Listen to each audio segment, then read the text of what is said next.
Yang kelima itu al-jubn. Al-jubnu itu artinya adalah penakut, pengecut. Ini sebetulnya hampir mirip ini dengan perasaan merasa lemah ya. Itu. Kalau orang penakut, kira-kira punya kemampuan apa? Orang penakut jalan di tempat gelap, bayangannya apa? Setan. Tuh, ya. Kalau orang penakut itu akan banyak melahirkan bayang-bayang, pikiran. Jadi parno, kalau zaman sekarang paranoid.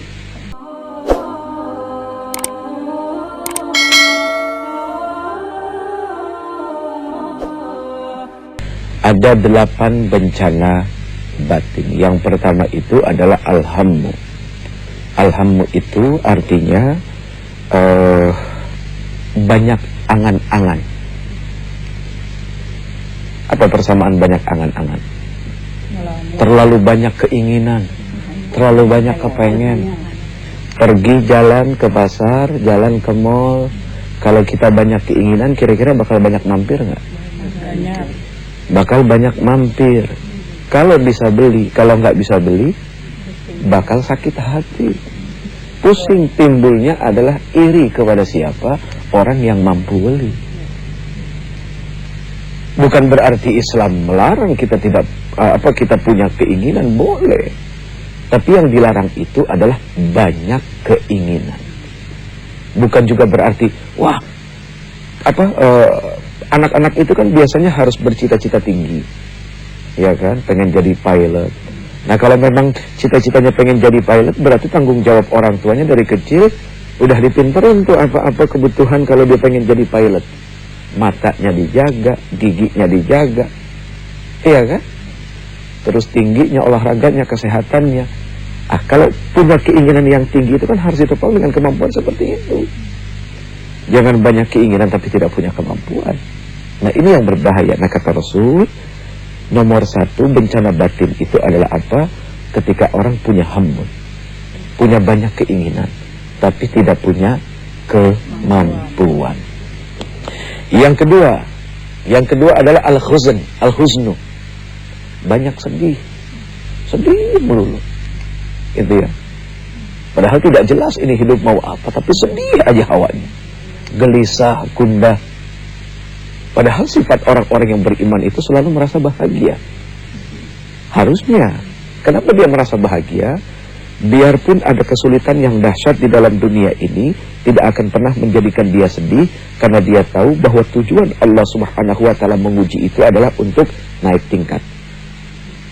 Kita diuji nih, segini, lolos. Sama Allah diuji lagi segini, naik lagi, segini, terus. Kalau ini terus makin tinggi, sampai nggak ke Allah? Sampai ke Allah. Jadi tujuan daripada ujian adalah itu. Nah, jadi ketika dia diuji, dia tidak akan merasa sedih, dia tidak akan merasa gundah. Karena dia tahu, apapun ujian yang diberikan, apapun yang datang kepada dia, yang membuat orang lain sedih, belum tentu dia akan sedih. Oh ya, yang kedua. Yang ketiga adalah apa? Al-ajzu. Al-ajzu itu artinya adalah merasa lemah, lesu, tidak berdaya, menyerah dengan keadaan. Ini bahaya ini. Kalau orang punya sifat seperti ini, kecenderungan mengarah kepada yang namanya putus asa. Kalau sudah putus asa, setan lebih gampang masuk, kalau membisikkan sesuatu yang membuat dia bisa gampang bunuh diri. Kasus kemarin di berita, seorang istri, ya, dibunuh sama suaminya, kemudian suaminya gantung diri, membunuh dirinya juga. Ada apa coba di dalam diri mereka? Sampai-sampai mereka lupa kalau mereka itu diciptakan oleh Allah Subhanahu wa ta'ala. Kalau mereka itu punya hidup, di mana hidup itu harus dipertanggungjawabkan dunia akhirat. Aduh, sedih kalau lihat berita kriminal sekarang. Ya Allah, anak bunuh orang tua. Ya. Istri membakar diri. Ada juga istri motong ya itu dah, ya, itunya suami, ya. Oh, ya Allah ya kan. Apa yang ada dalam pikiran ini saya nggak ngerti kadang-kadang. Sampai sebegitu dahsyatnya punya pikiran mau potong. Ya Allah, ini kalau diterusin bakal jorok nih. Udah kita lupain aja dah. Soalnya Ini begitu ditanya sama hakim, kenapa dipotong? Udahlah, jadi terusin, udah, kita teruskan yang lain saja. Yang keempat apa? Al-kaslu, artinya pemalas. Hidup ini kan harus rajin. Karena kalau rajin itu pasti ada manfaat. Tapi kalau malas itu akan menuai. Orang malas itu tidak akan menuai apa-apa. Ya. Tapi petani yang rajin itu, dia akan mendapatkan sesuatu dari apa yang dia usahakannya. Nah, orang malas nggak bakal dapat apa-apa. Dan orang malas itu nggak akan pernah dilibatkan apapun oleh orang lain. Ketika ada satu pekerjaan misalnya, ajak si anu, nggak usah deh. Kenapa? Dia mau orangnya malas, ngandelin orang lain melulu. Kan begitu. Jadi orang malas itu tidak akan dapat perhatian orang lain. Rasul, ya Allah ya Karim, seorang Rasul yang sudah dijamin surga. Aduh, mana ada rasa malasnya Rasul. Ingat nggak ketika Rasul pertama kali bangun masjid di Madinah? Beliau ngangkat batu. Terus sahabat bilang, jangan ya Rasul. Tidak, apakah aku tidak boleh bekerja, kata Rasul. Boleh ya Rasul, tapi coba seorang Rasul memberikan contoh yang sangat luar biasa. Tapi memang biasanya begini. Kenapa anak malas gak jauh-jauh? Karena suka ngelihat orang tuanya malas. Tapi nggak adalah orang tua yang malas, meskipun juga ada gitu kan. Tapi rata-rata orang tua pasti rajin, karena mereka tahu kalau mereka tidak rajin, anaknya tidak akan punya apa-apa. Iya, yang kelima itu al-jubn. Al-jubnu itu artinya adalah penakut, pengecut. Ini sebetulnya hampir mirip ini dengan perasaan merasa lemah ya. Itu. Kalau orang penakut, kira-kira punya kemampuan apa? Orang penakut jalan di tempat gelap, bayangannya apa? Setan. Tuh, ya. Kalau orang penakut itu akan banyak melahirkan bayang-bayang, pikiran. Jadi parno, kalau zaman sekarang paranoid. Iya kan? Saya pernah ngalamin itu, Bu. Iya, saya pernah paranoid setahun setengah. Kayak orang gila di dalam kamar sendiri. Ya, di lemari kayak ada orang ngomong, dibuka lemari nggak ada. Pintunya suruh kunci semua. Ini saksi hidup, apalagi ini. Ini kan penjahat. Padahal nggak ada apa-apa. Jadi orang penakut itu kemana dia pergi, dia tidak akan pernah merasa aman. Selalu ada rasa takut, dia tidak akan pernah merasa tenang dan tidak akan pernah merasa aman. Ya, selalu gelisah, resah. Nyambung ke yang tadi itu. Ya. Kemudian al-bukhl. Al-bukhl itu artinya adalah bakhil, pelit. Jadi orang yang tidak mau membantu orang lain dengan hartanya. Ini perkara yang kadang-kadang bikin kita bingung. Pernah ingat kan? Ada yang punya dompet, ada yang bawa dompet nggak? Ada yang bawa, dompetnya ditinggal. Nggak usah. Seringkali kita merasa bahwa apa yang ada di dalam dompet kita itu adalah punya kita. Padahal tidak. Ente dari rumah datang ke sini kerja ke Antv, bawa uang, naik bis, begitu pulang naik bis lagi dong. Nah di dompet itu ada uang milik siapa? Milik supir sama kenek, bukan milik kita. Jadi kita sampai ke rumah, kembali lagi ke rumah dari tempat pekerjaan karena ada uangnya kenek sama uangnya supir. Coba kalau kita pertahankan, kita nggak kasih uang supir, mau dijorokin di tengah jalan. Insya Allah yang dimuliakan Allah Subhanahu Wa Taala. Masih sisa dua ya. Yang pertama alhammu.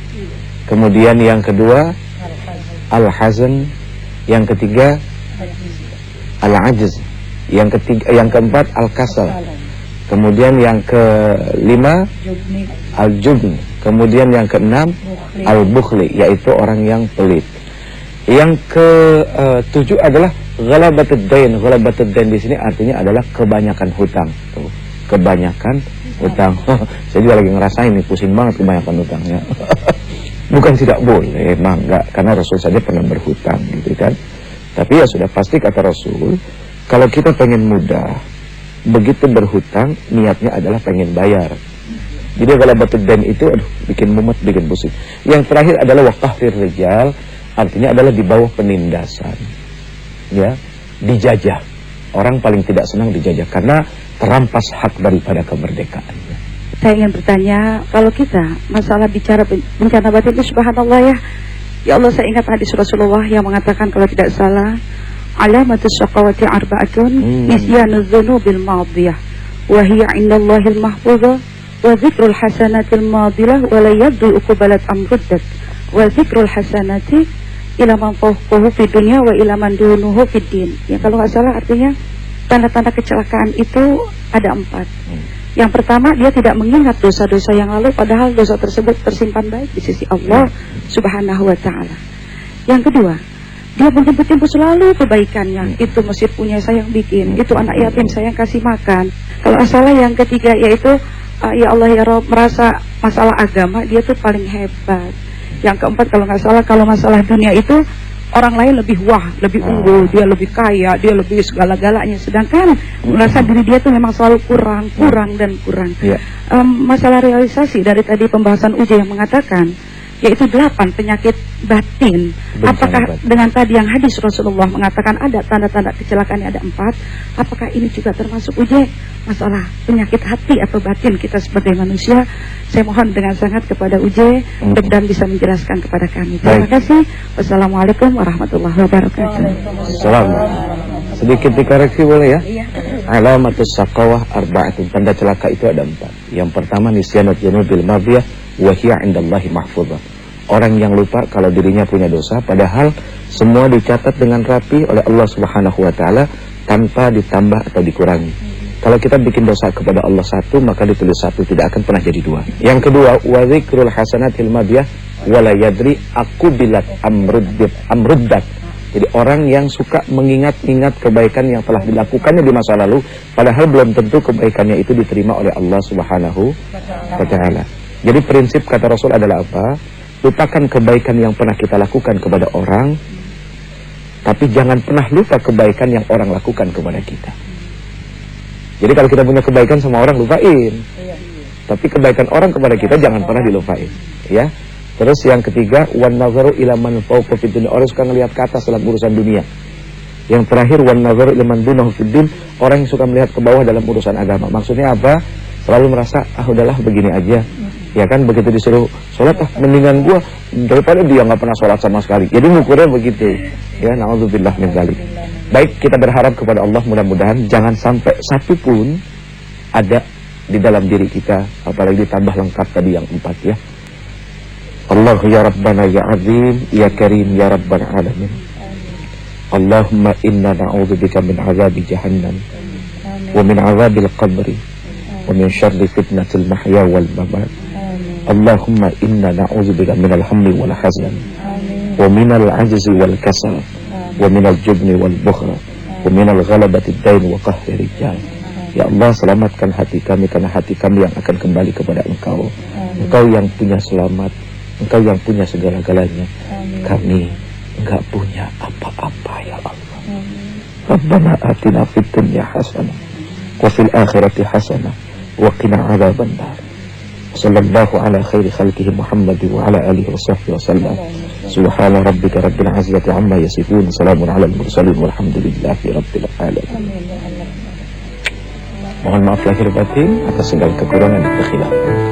Assalamualaikum warahmatullahi wabarakatuh. Waalaikumsalam warahmatullahi wabarakatuh.